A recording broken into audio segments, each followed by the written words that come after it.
بسم الله الرحمن الرحيم. يا أيها الذين آمنوا أوفوا بالعقود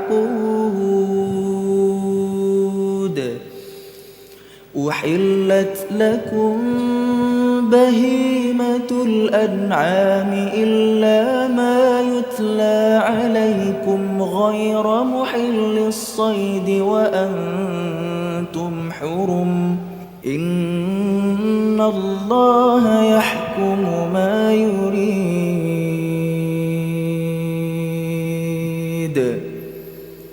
يا أيها الذين آمنوا لا تحلوا شعائر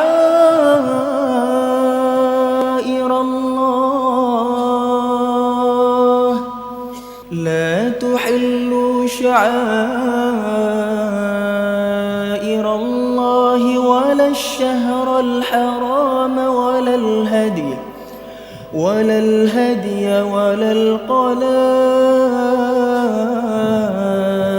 ولا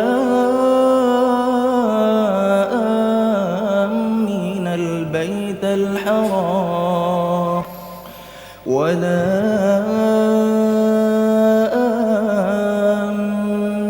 البيت الحرام يبتغون فضلا من ربهم ورضوانا وإذا حللتم فاصطادوا ولا يجرمنكم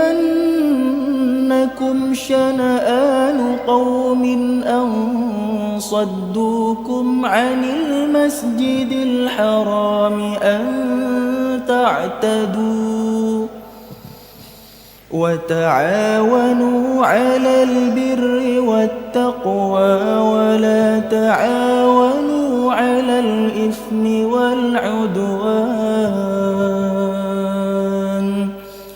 واتقوا الله